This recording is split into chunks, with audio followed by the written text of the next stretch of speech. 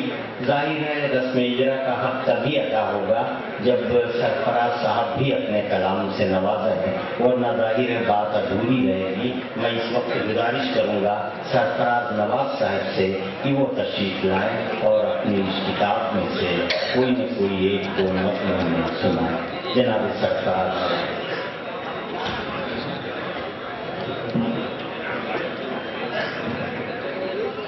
السلام علیکم۔